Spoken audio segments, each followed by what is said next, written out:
Shalom from Jerusalem. When the guns start roaring, diplomats usually go silent. The very fact of a violent clash means that more peaceful measures failed, but this time, as soon as Hamas attacked Israel 2.5 weeks ago, diplomatic efforts picked up steam, with heads of state and governments, ministers of foreign affairs, and special emissaries rushing over to contain the flare-up and gain the release of hundreds of hostages.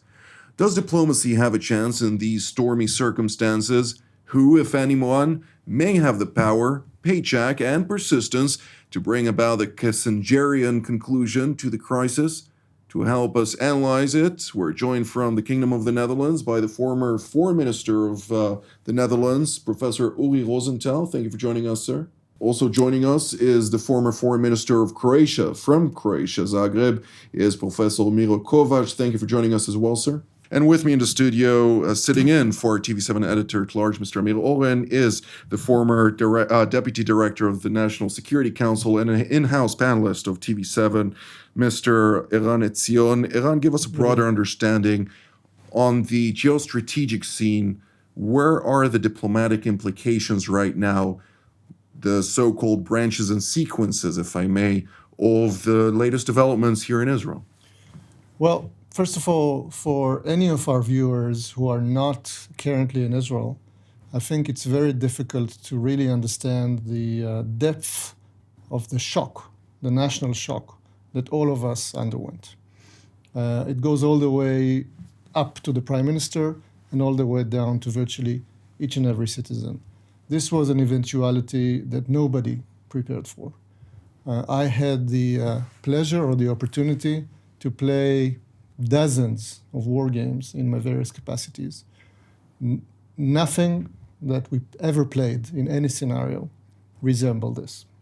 Not in terms of Gaza itself, not in terms of the regional context, and not in terms of the global context. So it's important to understand really the degree of confusion and unpreparedness of virtually everybody involved. I have to say that the one actor that, at least in my mind, rose to the challenge and surprisingly quickly was the American actor. Again, from the president down, the unprecedented reorientation of American forces, naval forces and others, the, again, unprecedented visit to Israel under fire, virtually or not, putting the president in real danger to a certain extent. It's not like Ukraine, but it is a certain level of danger. And the overall posture that he put America in vis-a-vis Israel, which again is unprecedented. And for the first time, our enemies, first and foremost Hezbollah and Iran, are faced with a new calculation. And it's not only from their perspective the Israeli deterrence, it is now American deterrence in its fullest presence and force. It's as if Israel and the US have a strategic defense alliance, which everybody knows we do not have, certainly not a formal one. And there was never a concrete commitment by the US to come to Israel's defense in, again, the very concrete way that is now being manifested. So this is a whole new ballgame in virtually every respect. And very concretely from the perspective of the American posture vis-a-vis Israel, vis-a-vis the region. And this is I think the overwhelming change in addition to obviously the kind of the root of this whole scenario, which is the strategic surprise attack, our own 9/11. It was October 7th, and it will be remembered as our 9/11. Indeed, a devastating reality indeed, which I don't think many people will be able to erase the scenes that we're seeing from down south anytime soon. But with that being said, I'd like to bring in Professor Rosenthal. Professor, you've obviously also served in senior foreign ministerial capacities beyond the position of being Amsterdam's top diplomat. But the geostrategic challenges that are presented right now of the potential consequences to the reality at hand are quite far-reaching. Some people may even illustrate an apocalyptic reality that may emerge out of this if Iran were to enter into the web of things, even though it is quite frankly already very deeply involved, and the question is not whether or not it is going to enter, but rather whether there is going to be a decisive response to its activities. And yet, Iran is a secondary actor within this context in strategic power competition, starting with the G20 announcement of an interconnector from India through the Middle East to Europe, which challenged the 100-year-long strategy of China for its Belt and Road Initiative on the one hand, other railway connectors and different plans that were being integrated by Turkey. Obviously, we're also not looking towards this reality with an abundance of pleasure. But within everything of this, naturally, there is, or at least there seems to be, a genuine effort on that geostrategic scale to de-conflict or de-escalate the current situation from getting out of hand. What can you tell us from a European approach to this current circumstance? Well, thank you for this question, Jonathan. Let me first say that it is completely true that at this very moment, the cooperation between Israel and the Americans is as close as it can be, and it's unfortunate in a way that I don't hear that much from the Israeli side, and I would say correctly, about the close cooperation with Europe. Let me say that as a first point. Secondly, when I look at the global picture, we see the US, we see the Europe in a sort of secondary position in the free world, the West. And on the other side, we see Russia, China, North Korea, and Iran.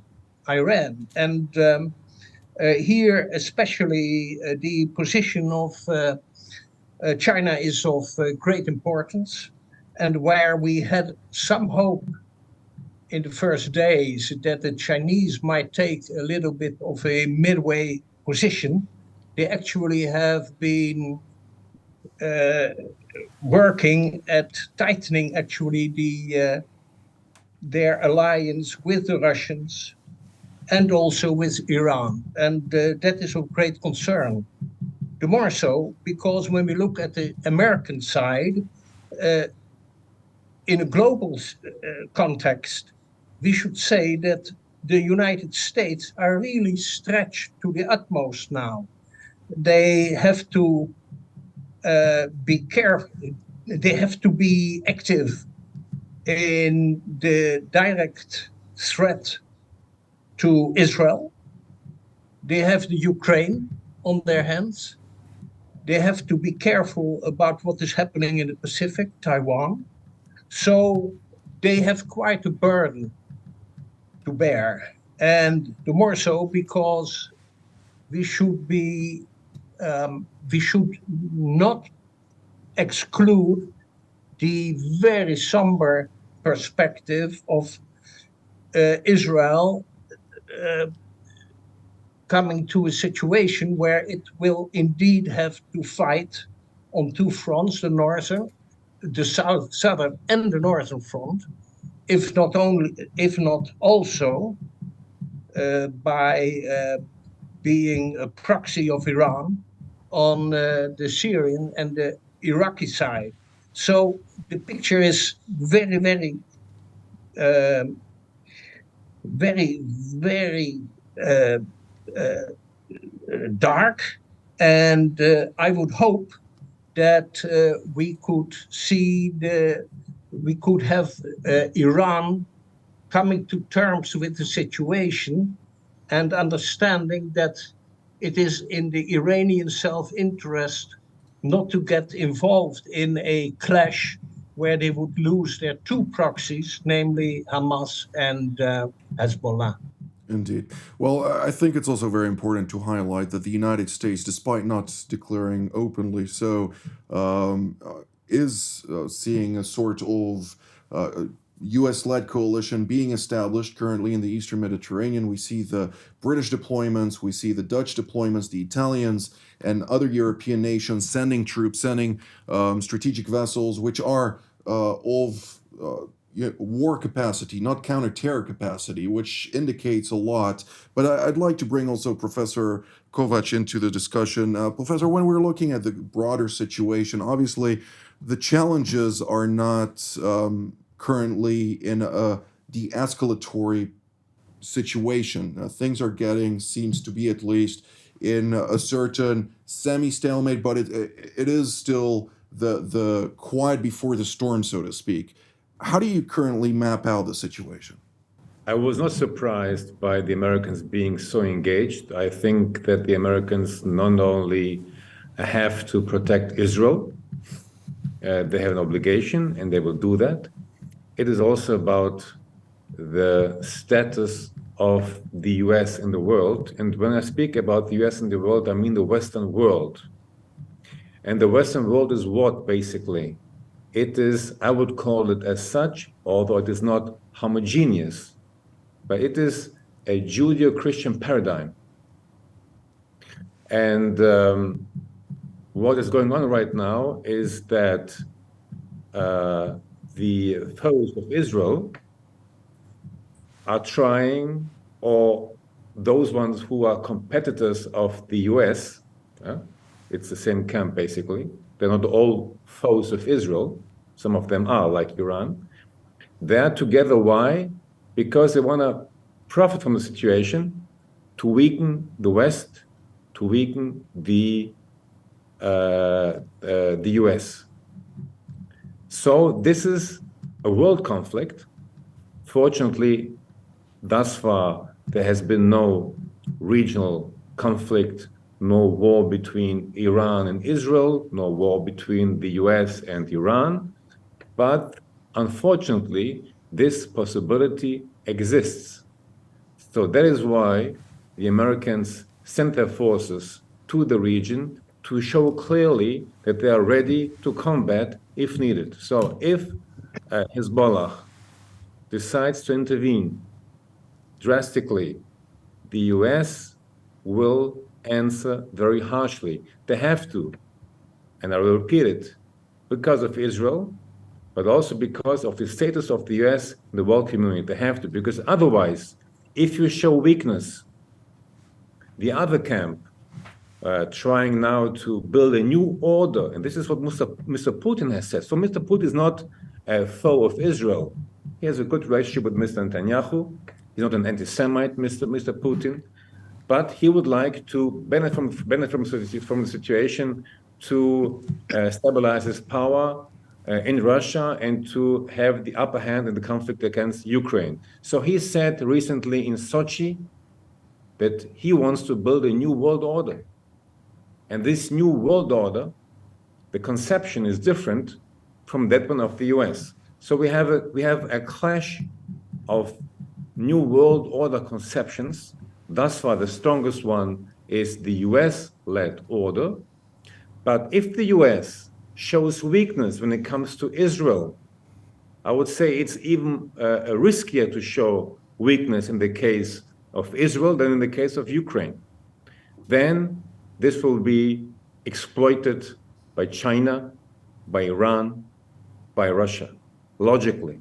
So the US has to show strength because, to say once again, it is about the dominance of the Judeo-Christian paradigm, which is not homogeneous. But this is basically the Western world, and the idea is about weakening the Western world. And if this is possible on the example of Israel, then they will try it on the example of Israel. Indeed. Well, I'd like to hear your input to this, Mr. Etzion, but when we're looking at the big picture, and I'd like to take Russia as a case study at this point, the Russians obviously have two major bases in the Middle East, Altus and Latakia, one aerial, one naval. It has a vested interest in the Assad regime surviving. The Islamic Republic of Iran is currently providing it with both missiles and drones to continue its war in Ukraine. And obviously, if now Iran gets embroiled together with its proxies in the region, this will put the vested interest in the Damascus regime at question. It will obviously also impact the ongoing support that the Iranians will be able to grant Russia. So what is their interest of seeing the situation currently escalate? I think it's quite clear what the Russian interest is. The Russian interest, as always, unfortunately, in recent memory, is to counter the West, as the previous speaker just said, and to weaken America's hegemony, global dominance, rules-based international order, and so on and so forth. So they are clearly an important actor that has a clear interest in the conflict widening beyond Israel and Gaza, beyond Israel and the Palestinians, towards additional arenas in the north. Even at the expense of the Ukrainian? Yes, they do want. Yeah, it's not at the expense of Ukraine. From the American perspective, it's at the expense of the Ukraine, not from the Russian perspective. From the Russian perspective, it's a win-win, quote-unquote, situation, as every missile that America now has to send Israel is not being sent to Ukraine, to put it, concretely. And this is not just a metaphor. This is actually what's happening. They are taking their munitions that were designated to Ukraine and transferring them to Israel. And in Congress, in the US Congress, which unfortunately is dysfunctional at this point in time, they are lumping together aid to Israel and aid to Ukraine in an effort to push it through, because there is, as we know, much more of an opposition by the Republican Party to aid to Ukraine than there is to aid to Israel. So it's connected. And the Russians understand all this full well. And as the deeper the conflict gets, the wider the conflict gets, the happier Russia is, unfortunately. But I wanted to relate to some of the points that the previous speaker made. And I think it's really interesting to focus on and to try to understand the European position, the European role, the European understanding in all of this. Because from an Israeli perspective, fortunately, unfortunately, let's be neutral here. We're used to thinking of Europe as a secondary actor in our various conflicts, and this one, at least to date, is no different.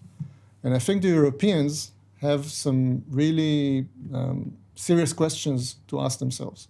First of all, how do they understand and frame this conflict? Are they buying into the Biden framing, which in parentheses is probably very different from the Trump framing?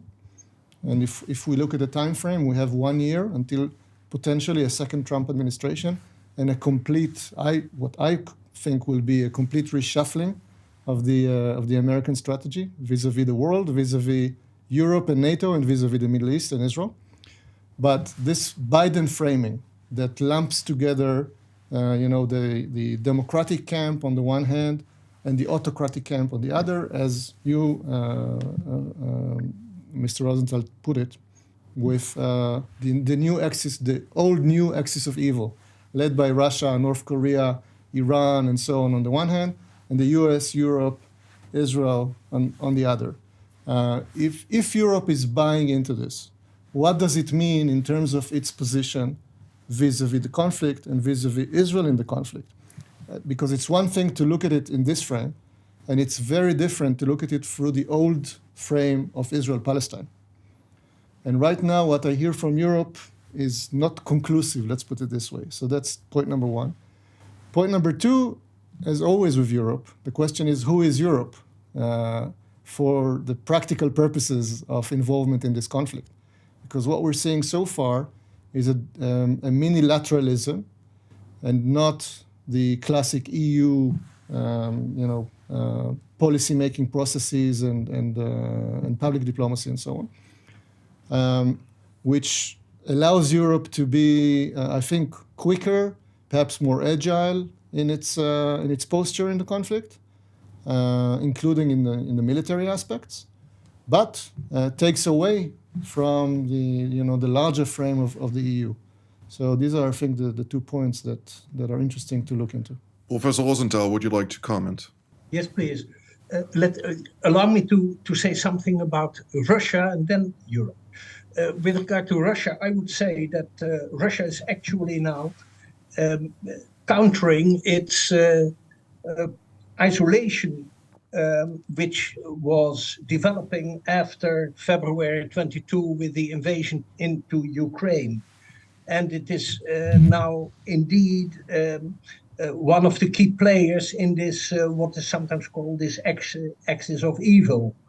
And while after February 22, the invasion in Ukraine, it looked as if China was putting Russia into a sort of puppet position, Russia is now coming back. That is having a comeback in that sense.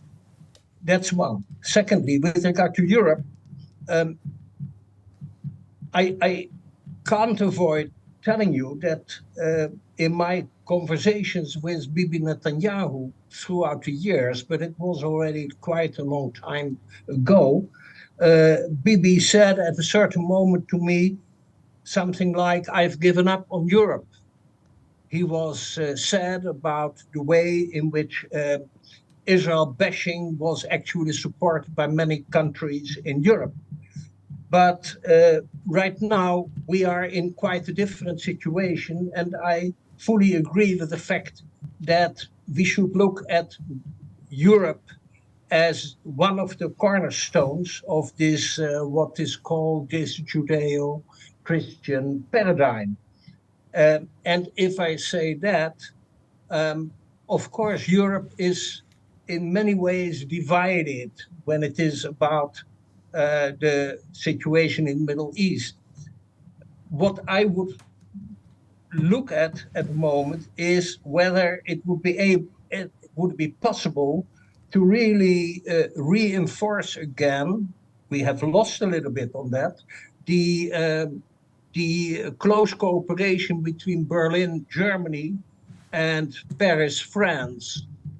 And if that would be, if they would become front runners now really on the European end, it could help us very much in bringing the position of Europe into a somewhat firmer stance. Also with regard to its support to Israel.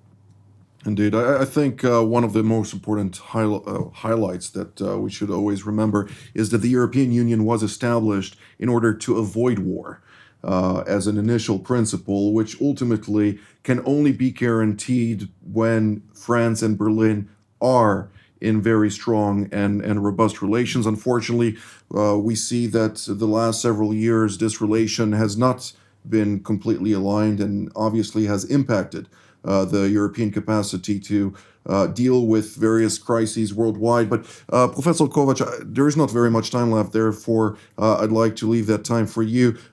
What can you tell us from your perspective on the latest discussion points? I always tend to be realistic, and I do not see that the major European countries in the European Union, Germany, France, have the capacity or the will to become really engaged and to become realistic. Particularly Germany. The government there has an idealistic position on many things, even today, after the Russian aggression against Ukraine. And it would be, for me, a miracle if there were now a revolutionary approach to do something together with the French within the framework of the European Union. European Union and the major countries, and it's a very brutal expression, they have undergone a process of self-castration when it comes to to military power when it comes to use of military power. So the only way I see for the Europeans to become more engaged is in a partnership with the US within the framework of NATO. This is possible. This is possible. There can be effective cooperation within the framework, but unfortunately, I'm a convinced European. I would be happy if that miracle took place. I don't see this miracle happening within the framework of the European Union, but within the framework of NATO, within a coalition led by the Americans, yes, but unfortunately not within the framework of Europe. Look at the positions of Mrs. von der Leyen, Monsieur Charles Michel, who's the President of the European Council, of the High Representative for Foreign and Security Policy, Mr. Borrell, and the Hungarian Enlargement Commissioner Barhely. You have basically three different positions. Indeed. And not only different positions, but also contrasting at that. Closing remarks? Yeah, Israel, we didn't speak about Israel's policy, but we are undergoing a total strategic reframing under fire. The US did it and did it effectively, at least so far. And the Europeans, as always, are slower to react, certainly as a European Union. Some of the more, shall we say, powerful actors within Europe are reacting more quickly and more, I would say, adapting in an appropriate manner, at least again so far. We didn't speak about the day after. That's a whole new story. But it's a historic moment, and every actor has some very, very deep soul-searching and strategic thinking quickly to make. Indeed. Well, this is all the time that we have for today, so I'd like to thank Professor Rosenthal, Professor Kovac, and Mr. Etzion for being part of today's panel as well. And I'd like to thank all of you at home as well. Until next time, from here in Jerusalem, Shalom.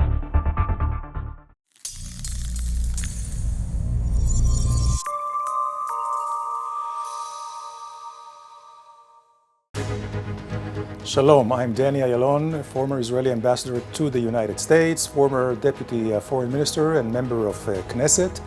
Today, I'm very privileged to be hosting TV7's Middle East Review and also being a panelist of the various shows of TV7, which I find the most enlightening, most educating if you really want to understand the world, the global scene as well as the regional scene of the Middle East. It is worthwhile to watch TV7.